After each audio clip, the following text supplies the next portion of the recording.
Beberapa jam setelah itu, ada petugas rumah sakit yang mengantarkan makanan.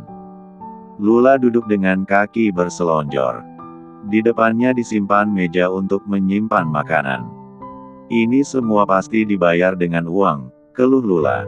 Iya, makanya paksakan saja makan walau enggak enak. Perut kosong cuman buat masalah hidup tambah rumit, balas Bella. Dia buka plastik wrap yang menutupi bagian atas piring. Mungkin tujuannya agar makanan tidak terkena kotoran selama proses pengantaran dari dapur rumah sakit. Akhirnya Lula makan juga. Baru 2 suap, perutnya kembali mual. Aku benci ikan, keluhnya. Seingatku, ini makanan kesukaan kamu. Biasanya juga kamu makan mentah-mentah. Aku juga enggak ngerti. Ada apa dengan tubuhku? Lula menutup wajah dengan kedua telapak tangan. Malam itu, Bella harus menginap. Lula sudah paksa dia untuk pulang. Gadis itu menolak.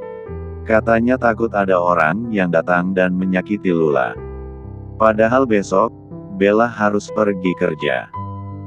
Begitu pagi datang, Bella begitu tergesa-gesa mandi meski mengenakan pakaian yang sama. Pokoknya kamu harus tes. Jangan kabur dari sini, tegas Bella. Iya. Ada suster yang datang meminta Lula untuk buang air kecil dan menampungnya di dalam sebuah botol kecil.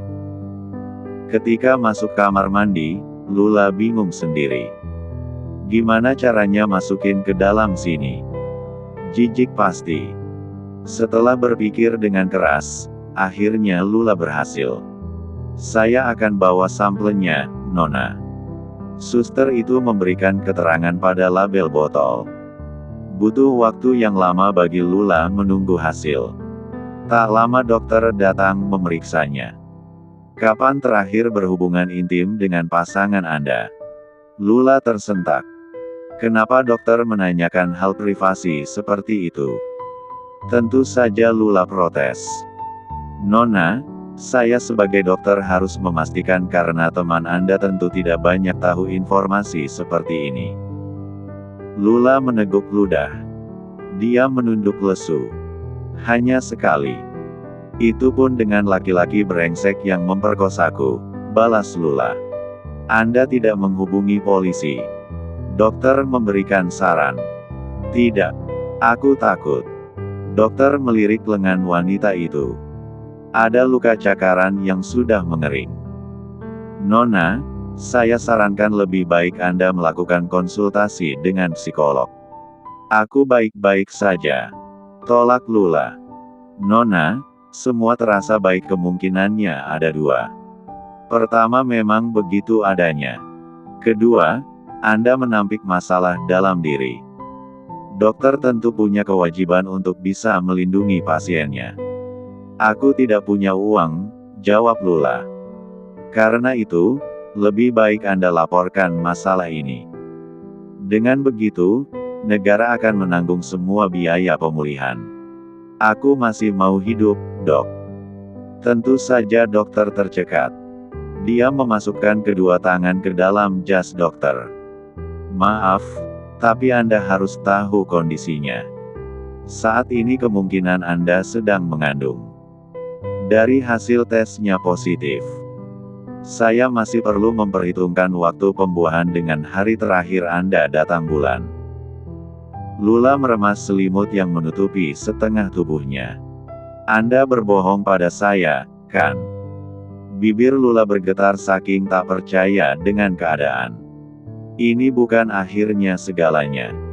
Saya yakin Anda pasti akan mendapatkan keadilan yang seharusnya. Tolong jangan menyerah. Dokter membungkuk dan meninggalkan ruangan.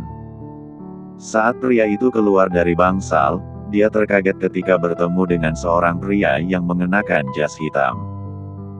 Dengan santun pria itu menunduk. Apa Anda dokter yang menangani Nona Lulabi Karina? Betul. Ada yang perlu saya bantu. Bagaimana kondisi wanita itu? Maaf, saya tidak bisa memberitahukan riwayat kesehatan pasien saya pada sembarang orang. Dokter itu melangkah keluar. Pria tadi menghadang, memperlihatkan kartu nama. Anda harusnya tahu, siapa pemilik rumah sakit ini. Tentu dokter bingung. Sikap profesionalnya terbentur dengan kekuasaan. Apa yang Anda inginkan dengan wanita itu? Itu bukan urusan Anda. Yang harus Anda lakukan hanya menjawab pertanyaan saya yang tadi. Tuan, saya seorang dokter. Bisakah Anda masih bekerja di sini, jika mengecewakan saya? Ancam pria tadi. Lula, tanya Bella ketika melihat temannya tengah melipat selimut rumah sakit. Harusnya kamu bilang aja tadi malam. Enggak usah sembunyikan semua itu dariku, keluh Lula. Dia sudah mengganti pakaian khusus pasien. Aku minta maaf. Aku hanya nggak mau kamu shock, jelas Bella. Dia baru pulang kerja, tak peduli badan letih, Bella hanya ingin tahu keadaan Lula. Tetap saja aku shock. Kamu tahu gak? Dokter bilang aku hamil. Di perutku ada bayi laki-laki sialan yang menodaiku. Lula bicara dengan nada keras. Tentu saja para penunggu pasien di ruangan itu melihat ke sumber suara. Itu bukan salahmu, Lula. Aku akan minta Asher tanggung jawab. Bella menegaskan. Terus dia tahu dan makin meledekku. Apalagi Bria. Dia pasti puas melihatku semakin terpuruk kayak gini. Lula menahan air mata. Dia bawa tas dan berjalan keluar. Lula, tunggu aku. Bella berlari. Dia pegang lengan Lula. Di bagian administrasi, Bella bantu Lula untuk laporan keluar. Namun, mereka kaget karena biaya rumah sakit nol. Ada yang membayarnya. Siapa? Tanya Bella dan Lula bersamaan. Maaf, Nona. Kami tidak bisa menjawab. Anda diminta untuk tetap di kamar hingga kondisi Anda pulih, saran petugas rumah sakit. Dia melirik ke arah pintu. Sepertinya wanita memberikan isyarat pada petugas keamanan. Bella mendekatkan bibirnya ke telinga Lula. Apa mereka orang-orangnya Asher? Itu yang aku takutkan, jawab Lula. Kalau begitu, lakukan sesuatu. Kedua wanita itu mundur perlahan. Iya, kami akan kembali ke bangsal, jawab Lula sambil nyengir. Nona, kami akan pindahkan kamar Anda ke VIP room, ungkap petugas administrasi. Tidak perlu. Aku tidak suka merepotkan. Baik Lula dan Bella sama-sama berbalik. Mereka berjalan dengan cepat. Ada ide. Mereka bicara sepelan mungkin agar tidak terdengar petugas keamanan. Lihat kumpulan di sana. Tunjuk Lula. Mereka sedang menangisi orang yang meninggal. Memang ada ranjang pasien yang keluar dari lift. Di atasnya tubuh manusia tertutupi selimut putih. Ayo lari. Lula menarik lengan Bella. Mereka masuk ke dalam kerumunan, dan berjongkok masuk ke kolong ranjang. Keduanya hanya mengikuti kemana benda itu berjalan. Akibat keramaian di sana, tak ada yang sadar ada makhluk yang ikut campur dalam duka mereka. Hingga tiba di pintu keluar, Lula mengintip dari ujung selimut yang menutupi mayat di atas ranjang. Sekarang, Lula memberikan aba-aba. Ternyata sejak tadi Bella sudah melepas sepatu hak tingginya agar bisa berlari. Untung saat mereka melewati pintu masuk, ada taksi yang baru menurunkan penumpang. Pak, cepat pergi. Bella menepuk jok depan mobil. Sopir taksi lekas tancap gas. Kedua wanita itu menarik napas lega. Lula, gimana kalau mereka mencari ke rumahku? Lula tertegun. Sudah pasti itu yang akan terjadi. Tapi buat apa Asher masih ganggu hidupku? Apa dia tidak puas membuatku begini? Lula memegang perutnya. Justru karena sekarang kamu hamil, Aku yakin itu bakalan bikin kamu mudah dapat keadilan, timpal Bella. Maksudnya gimana? Lula masih tak paham. Mereka yang punya masalah dengan wanita yang sedang hamil akan kena hujatan. Netizen pasti merasa kasihan dengan kondisi kamu. Tinggal meratap saja, saran Bella. Maaf, Nona. Anda berdua hendak kemana? Tanya sopir taksi. Beliau hanya fokus bisa keluar dari lingkungan rumah sakit. Bella. Lula memegang tangan sahabatnya. Kita cari hostel dulu saja. Selain biaya sewanya murah, mereka pasti tidak ketat dalam masalah administrasi. Cukup jauh dari rumah sakit, mereka turun. Bella gunakan aplikasi peta digital untuk menemukan tempat yang dimaksud. Masuk ke dalam gang di mana banyak perumahan bertingkat, akhirnya mereka tiba. Hostel itu lebih mirip rumah biasa. Bahkan tak punya halaman. Kalau butuh makanan, beli sendiri keluar. Jangan gunakan ponsel sementara waktu, iya. Saran Bella. Lula mengangguk. Setelah menyewa kamar untuk 3 hari menggunakan uang cash yang Bella miliki di dalam tas, mereka masuk ke dalam kamar yang sempit. Ruangannya hanya cukup untuk tempat tidur dan meja kecil yang di atasnya ada sebuah teko dan 2 cangkir. Maafin aku. Ini untuk sementara. Bella peluk sahabatnya itu. Dia harus lekas kembali dan berakting seolah Lula kabur. Kalau Asher mecat kamu dari kantor gimana? Lula merasa sangat tak enak dengan sahabatnya itu. Dia enggak akan berani. Aku tinggal laporkan ke perusahaan induk, jawab Bella. Hati-hati. Bella akhirnya tinggalkan Lula di sana. Wanita itu berjalan keluar dari hostel. Dia pastikan tidak ada orang yang mengikuti mereka. Sedang Lula kini duduk di kamar yang sepi. Dia menatap lurus dengan kosong. Beberapa kali menghela napas, Lula merasa kepalanya akan pecah. Bagaimana ini? Batin Lula sambil memegang perutnya. Dokter itu benar. Lula tidak baik-baik saja. Dia hanya berusaha menguatkan diri karena tidak ingin terlihat terpuruk di mata Asher. Kebencian menelan semua rasa sakitnya. Bahkan Lula tak bisa sekadar mencari artikel cara untuk menggugurkan bayinya. Dia takut nomornya dilacak. Pasti Asher kerja sama dengan laki-laki itu. Ketika Lula berusaha menutup mata, dia terbayang saat sebuah pistol diarahkan padanya. Lula langsung membuka kelopak mata dan bernapas dengan cepat. Itu benar-benar menakutkan, batinnya. Tangan Lula menjadi dingin. Sedang Xavier berdiri di pintu rumah sakit dengan wajah yang kesal. Harusnya kalian menghubungiku sebelum dia keluar dari kamar itu. Bentak Xavier. Ampun, Tuan.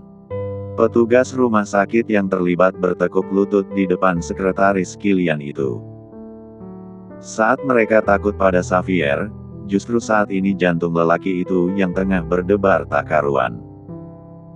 Kalau sampai Kilian tahu, dia bisa saja kehilangan pekerjaan yang menghidupi keluarganya selama ini. Sialnya di saat begini Kilian malah menelepon. Pesanmu ini bukan candaan, kan? Tanya Kilian dengan nada terheran. Sepertinya pria itu baru bangun setelah menghabiskan hari yang panas dengan Hailey. Harusnya memang dia kembali lagi dalam beberapa hari, tapi wanita itu kabur. Xavier tidak mungkin bohong. Salah satu staf pasti akan membocorkan pada Kilian. Kamu ini bukan anak kemarin sore. Kenapa bisa ceroboh? Cari dia. Dan satu lagi. Apa kamu yakin, hanya aku pria yang tidur dengannya selama ini? Iya. Saya sudah pastikan dari beberapa informan. Dia lama tidak keluar dari apartemen temannya dan hanya wanita bernama Bella yang datang dan pergi ke tempat itu, jelas Xavier. Bagus. Jangan sampai bayi itu terluka.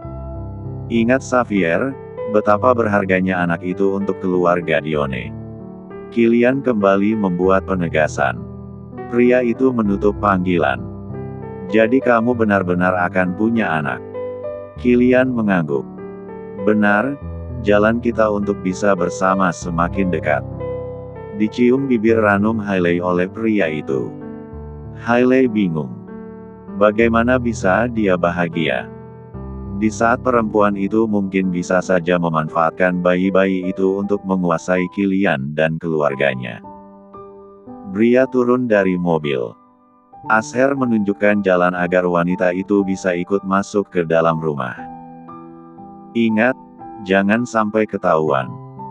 Kamu harus dekati mama dengan pelan-pelan. Kalau dia curiga, bisa habis kita. Pasti mamaku akan minta akhiri hubungan ini, tegas Asher. Baik. Seorang pelayan membukakan pintu. Di mana mama? Tanya Asher. Nyonya sedang di taman, Tuan. Seperti biasanya beliau membaca buku. Asher pergi ke tempat itu. Bria hanya bisa mengikuti dari belakang. Kedua orang itu harus benar-benar bersikap seperti orang asing. Sampai taman yang ada kolam kecil, Asher memeluk ibunya dari belakang. Anakku sudah pulang kerja. Apa ada berita buruk? Tanya wanita itu. Aku sudah bilang pada Xavier kalau mama tidak ganggu Lula lagi, jawab Asher. Mereka kini duduk saling berhadapan. Kenapa bisa ada orang yang bela dia? Menyebalkan. Mamanya masih terlihat sangat kesal. Sabar. Lebih baik kita jalani hidup. Aku akan berusaha melupakannya. Ibunya Asher melihat sosok wanita tak jauh darinya. Dia siapa? Dia salah satu karyawan teladan di kantor. Mama sedang butuh asisten, kan? Aku pilih dia. Pendidikannya juga tinggi. Mama tidak akan menyesal jadikan dia orang kepercayaan, saran Asher. Begitu. Apa kamu bisa menyeduh teh? Bria agak terkaget. Maaf, Nyonya. Ma, dia bukan pelayan. Jangan perlakukan anak orang sembarangan. Asher memegang tangan ibunya. Baiklah. Kamu sudah tahu apa yang harus dilakukan. Bria mengangguk. Tentu, Nyonya. Saya akan bantu atur jadwal Anda dan memberikan informasi yang Anda butuhkan. Pintar. Tugasmu tak ada bedanya dengan sekretaris. Pelajari lingkungan sosialitaku. Aku ingin kamu pilihkan hanya orang-orang yang berguna untukku, tegas mamanya Asher. Perempuan itu memanggil salah satu pelayan. Di mana kamu tinggal? Ma, dia belum duduk. Lalu menurut kamu, dia harus duduk di tempat yang sama seperti kita. Sudah cukup aku bersikap baik pada orang miskin. Akhirnya malah dikhianati kayak gini. Ibunya Asher masih terlihat kesal. Tak apa, Nyonya. Saya akan dengarkan pesan Anda sambil berdiri. Bria tersenyum meski dalam hatinya mengutuk. Aku biarkan dia tinggal di apartemen bekas Lula.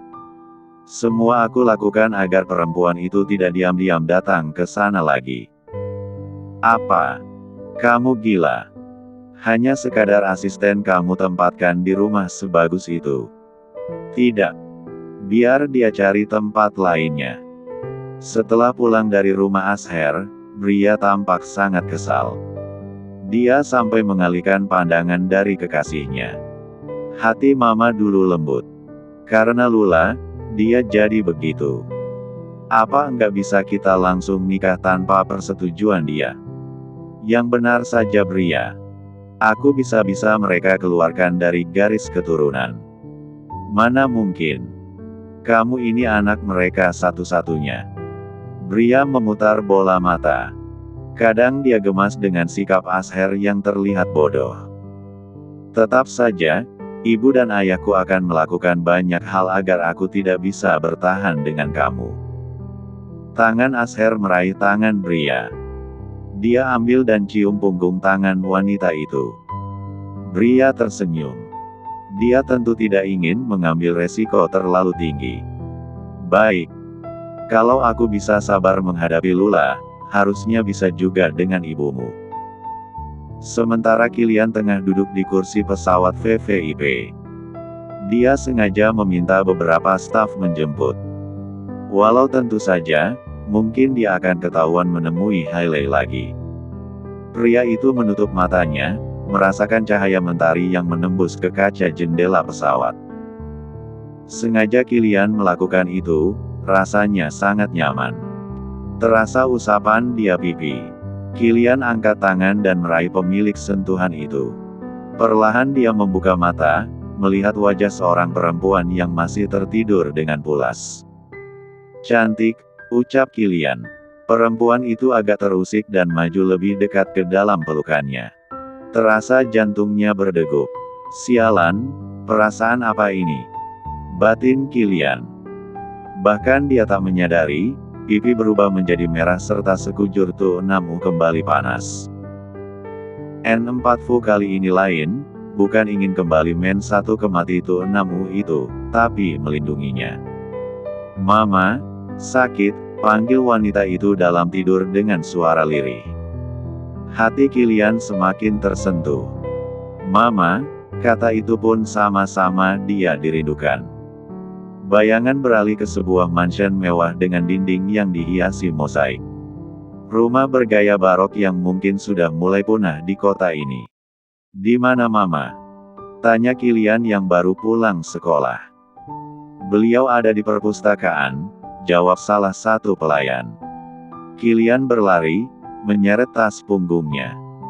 Beberapa pelayan mengikuti. Hati-hati Tuan Muda, Anda bisa terjatuh. Pinta pelayan berusaha menghentikan Kilian. Ma, panggil Kilian sambil mendorong pintu. Terlihat seorang pria tua yang mendatangi wanita itu. Untuk apa kamu ke sini? Ganti pakaian. Kaisar saja tahu apa yang harus dilakukan. Bentak ibunya dengan suara keras. Itu pertama kali ibunya melakukan hal itu. Yang mulia, dengarkan apa yang Nyonya titahkan, saran lelaki tua yang kini Kilian tahu adalah tetua keluarga. Dengan cemberut, Kilian berjalan keluar ruangan itu. Tadinya dia akan langsung pergi, tapi Kilian diam-diam mengendap dan mengintip dari balik lemari. Anda harus memilih. Mereka berdua anakku.